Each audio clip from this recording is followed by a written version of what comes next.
Okay, in this video we're going to talk about square roots.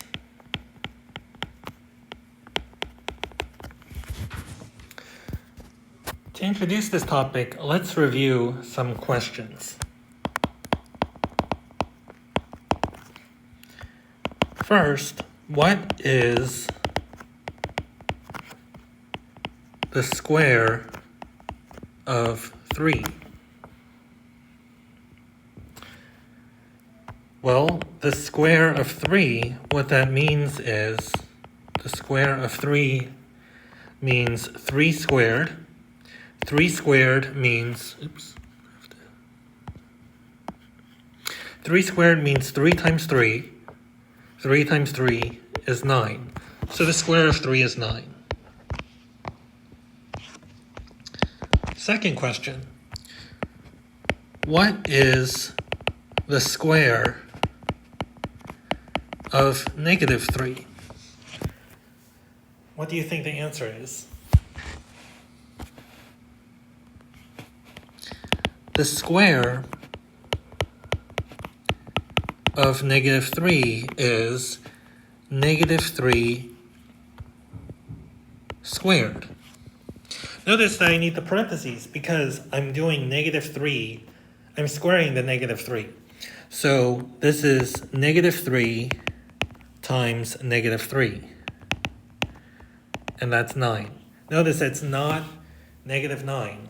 So -9, I'll just put a little kind of cloud, that's -3 squared. So this would be -9 because the convention is when you have something like this means you do 3 squared first. And 3 squared is 9. So that is not the same as the square of -3, which is +9. Okay. Now let's go into another question. What is the positive value of A if the square of A is 9?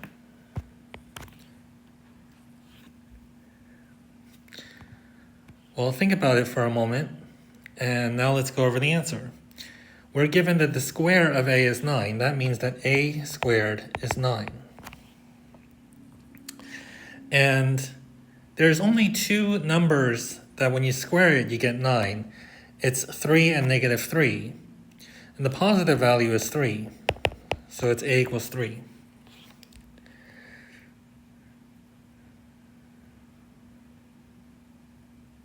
Now I'm going to introduce a symbol for this number. The square root symbol, the square root of 9. So this symbol is called the radical sign.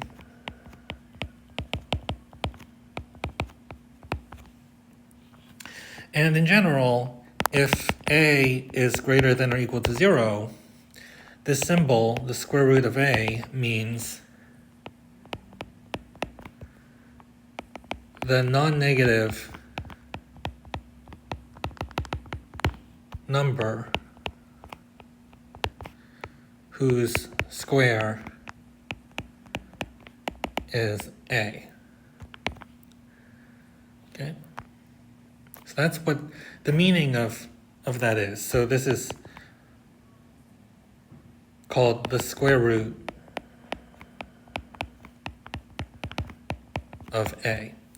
So the square root of A is always non-negative. It's not necessarily positive because if you have the square root of 0, that's 0. Because 0 squared is 0. Okay? So let's do another question. What is the negative? So this is just on the side. Okay. That's just a side note. Okay, what is the negative value of A? the negative value of a if the square of a is 9. Well, the square of a is 9. That means that a squared is 9. But this time, we're looking for the negative value of a. And the negative value of a that makes a squared equal to 9 is negative 3. I'll put it down here. That's negative the square root of 9. And yeah, we already saw that. Negative 3 times negative 3 is 9, right? So the answer is negative 3. Let's practice using the square root symbol. So what are the square root of 36 and negative square root of 36? Well, the square root of 36 is equal to 6 because 6 is a positive number, and when you square it, 6 squared is in fact 36.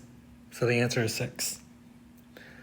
And negative square root of 36 is negative 6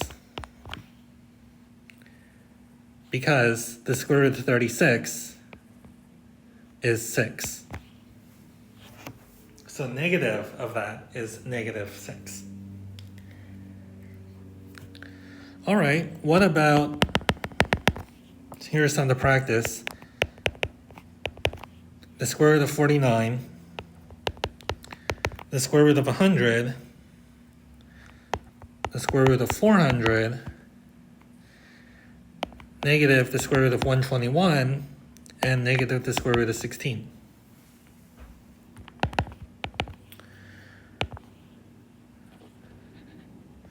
Okay, let's go over the answer. The square root of 49 is 7. The square root of 100 is 10. The square root of 400 is 20. The square root of negative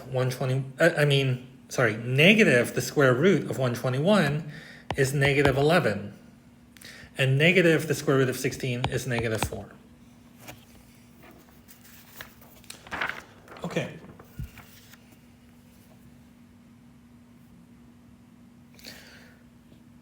Let's go on to another question. What are the values of a if the square of a is 9?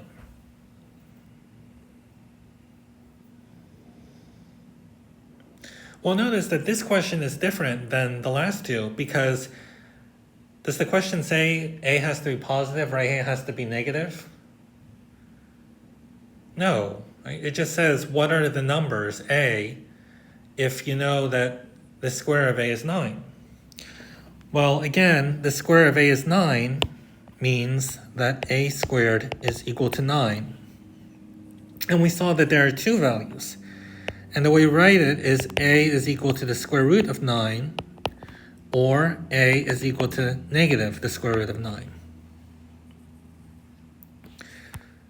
So a is 3, or a is negative 3.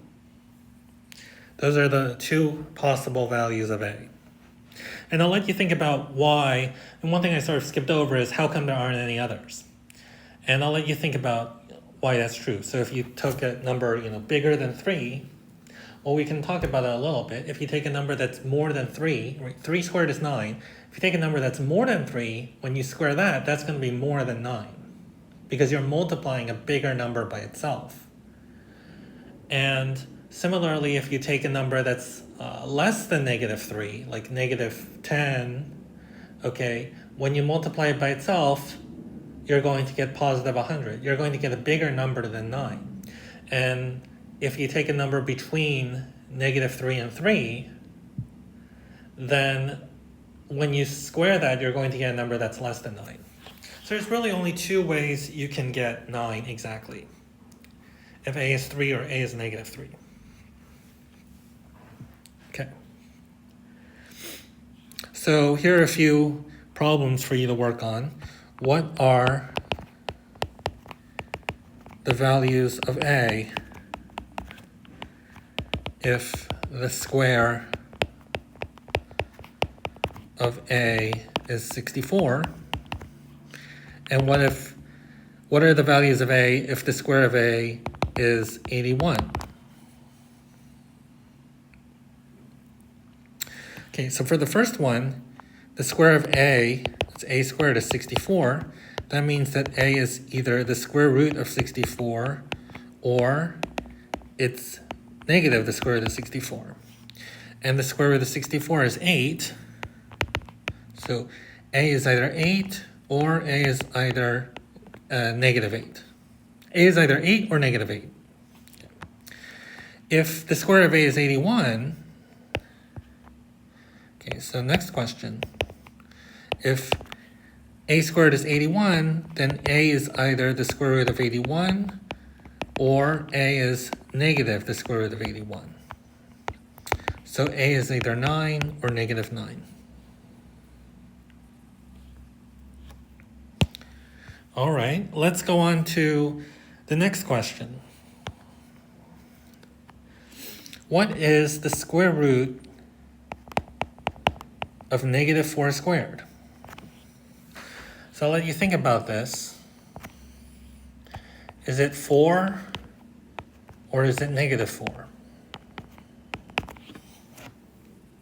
So think about it and then we'll discuss.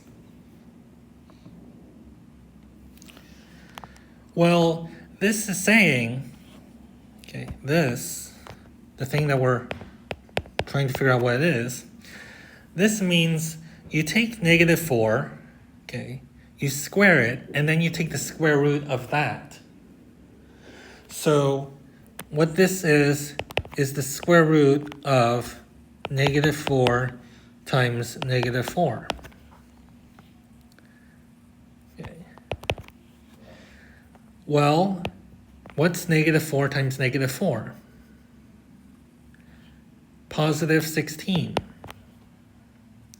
And what's the square root of 16?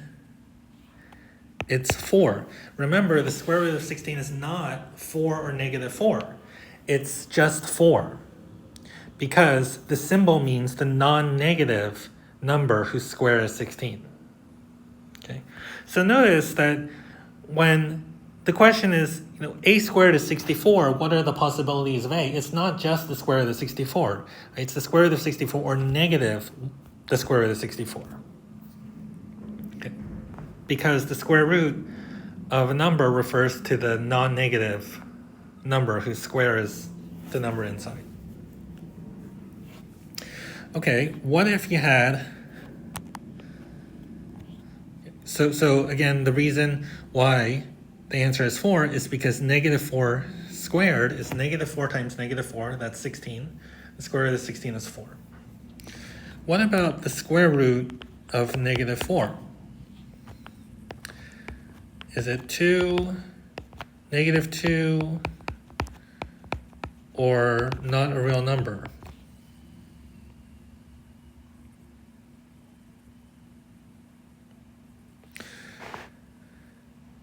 Well, let's go through the choices. Could it be 2? 2 squared is 4, right? Not negative 4. So it's not 2. What about negative 2? It can't be negative 2 either, because negative 2, when you square it, you get positive 4. So it's not negative 2. So it must be not a real number. Let's think about why, kind of what's going on in terms of how you know for sure there's no real number. So let's look at the square root of negative 4. Let's say it's a. Okay, let's call this number a. Well, if a is the square root of negative 4, then a squared is negative 4. And we know that when you have a real number, a is either positive or negative, or what's the other possibility?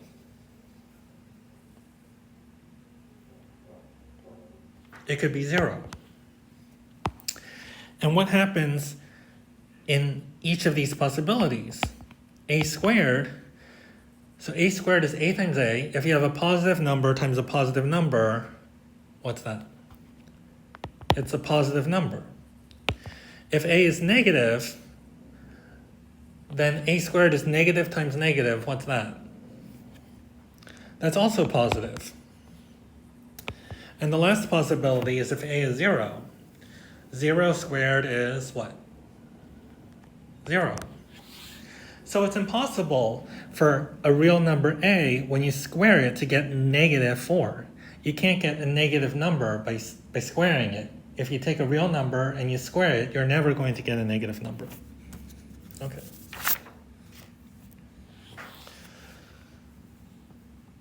All right. There's also square roots of fractions. So, for example, the square root of 1/4. That is equal to, I have to think about a number that when you square it, you get 1/4. Can you think of a number? And it has to be positive. The answer is 1/2, because first of all, it's non-negative, okay? And when you take 1/2 and you square it, you get 1/2 times 1/2, which is 1/4. Because remember, to multiply two fractions, you can multiply the numerator and then divide by what you get when you multiply the denominators. Let's do a couple more examples. The square root of 4/9. What is that? That's 2/3.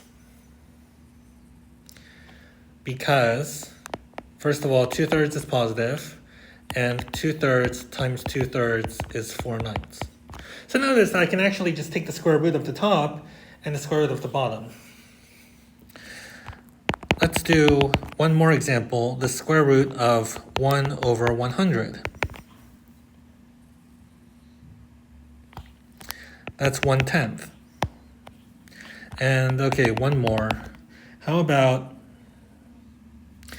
the square root of 2500 over 16? Well, I can take the square root of 2500, that's 50. And then the square root of 16 is 4. And do you see how this is correct? Because 50 over 4 times 50 over 4, you multiply the top, you get 50 squared is 2500, the bottom is 4 squared is 16. And I can simplify 50 over 4 a little bit because they have a common factor of 2. So then when you divide the top and bottom by 2, you get 25 over 2. So that's the answer. Okay, we'll do more examples of square roots with decimals and then look at some properties of square roots in a later video.